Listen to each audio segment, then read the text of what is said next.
Cuando coronaban a un monarca ruso, lo llamaban zar de todas las Rusias. Como es un territorio tan extenso, hay muchos pueblos allí contenidos. Desde su historia antigua, pasando por los principados, convirtiéndose en un colosal imperio y ya en el siglo XX, en una superpotencia de implicaciones globales, nos embarcamos en la grandiosa historia de Rusia. Primera parte. Orígenes.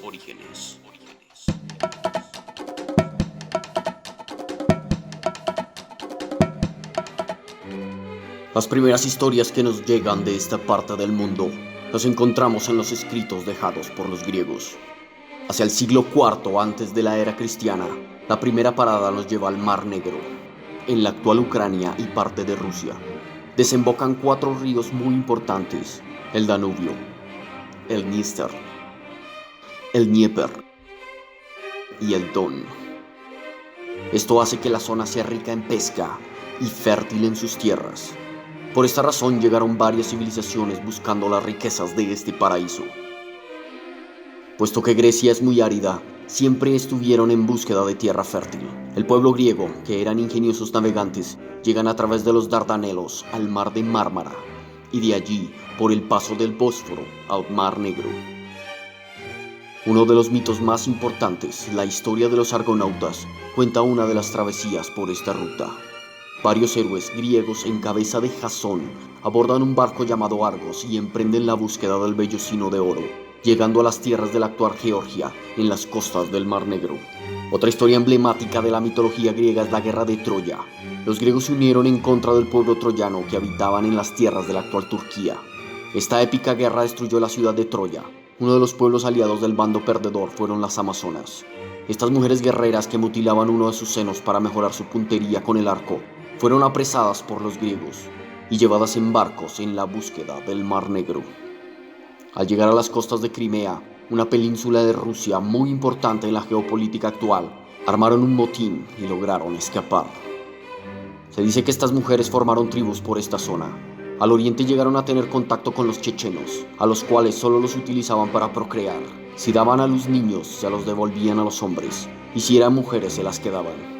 Al norte del Mar Negro se juntaron con los escitas, pobladores más antiguos que reconocen los rusos como sus antepasados. Dejando de lado los mitos, los griegos sí se establecieron a lo largo del Mar Negro, teniendo varias ciudades en la península de Crimea. Allí entran en contacto con los escitas, pueblo de gran complejidad cultural y que se dedicaba al nomadismo. Los griegos consideraban a los pueblos nómadas como primitivos y despreciables, dejando clara la idea de civilización y barbarie. Una idea que ha generado gran cantidad de conflictos y ha creado un estigma en los pueblos que, al no obedecer el estándar griego occidental, son considerados como ignorantes, que no merecen un espacio en el mundo, estigma que todavía sigue vigente. Los escitas se extendieron por la estepa de Ucrania y en el sur de Rusia. Lograron un florecimiento debido al comercio con los griegos. A pesar de ser pueblos nómadas, tenían una estructura de gobierno organizada, en cabeza de un rey y una asamblea de líderes de las tribus. Tuvieron tanta fuerza militar que fueron capaces de desafiar a los mayores imperios de Mesopotamia. El rey persa Darío los consideraba una amenaza. Los intentó someter militarmente, pero estos, con la táctica de tierra arrasada, en la cual van dejando los asentamientos y quemándolos para que el enemigo se adentre en la estepa sin suministros, hace que los ejércitos persas retrocedan. Esta táctica fue posteriormente utilizada por los modernos rusos para hacer frente a Napoleón y a la amenaza nazi. Lentamente el pueblo escita fue perdiendo poder. El paso de nuevos imperios y la caída del pueblo griego a manos de los romanos hizo que sus historias cayeran en el olvido. Pero las tumbas de sus reyes, descubiertas a principios del siglo XX en túmulos, muestran la excepcional grandeza de este pueblo y queda en las bóvedas del Museo Hermitage en San Petersburgo el oro de los antiguos escitas como muestra del pasado ruso. La historia rusa continuará mucho tiempo después. Hacia el siglo VI empezaron a aparecer uno de los pueblos que son matriz de su civilización, los pueblos eslavos. Estos se asentaron a lo largo y ancho de la Europa oriental. Así como los celtas, los eslavos tenían nombres distintos según su posición en el mapa. Los eslavos occidentales, más conocidos con el nombre de checos, eslovacos, polacos y serbios. Los eslavos meridionales que se establecieron en la zona de los Balcanes, croatas, serbios, eslovenos, búlgaros, macedonios y los eslavos de Albania. Y por último, el de los eslavos orientales que engloban las regiones de las llanuras de la actual Ucrania, Bielorrusia y Rusia. Otro pueblo que tuvo el control de los territorios rusos del sur fueron los házaros. Estos pueblos provenientes de la estepa entraron en un contacto con la Roma de Oriente y se unieron a ella en las guerras contra el imperio sasánida, que era el nombre de los persas en esos tiempos.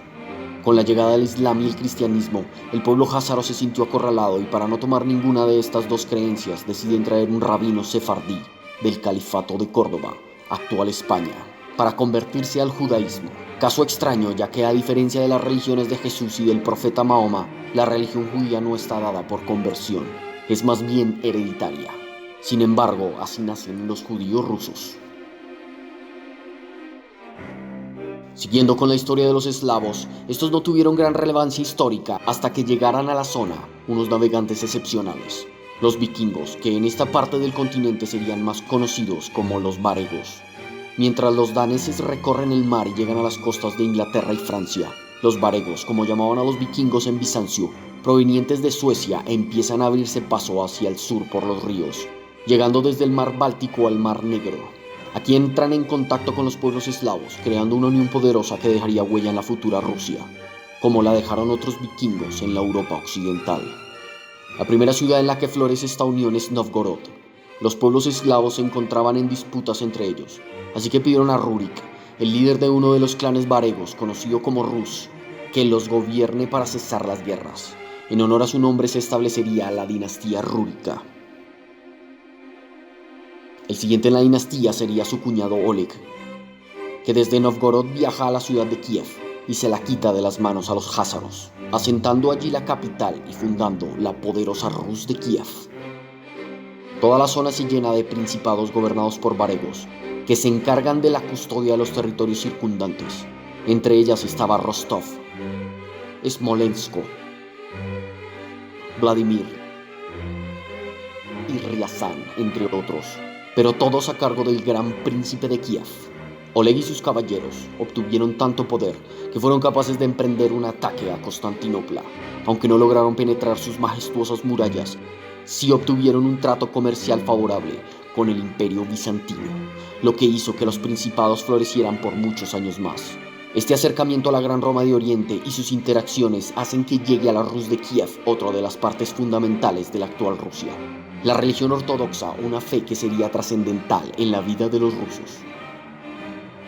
Entre el oro de los escitas, la influencia griega, los judíos rusos, la unión de pueblos eslavos y varegos en la Rus de Kiev y la fe ortodoxa, encontramos los orígenes del pueblo ruso. Así empieza el camino para desentrañar los misterios de cómo un pueblo se convierte en imperio y superpotencia. Aquí finaliza la primera parte de la historia de Rusia.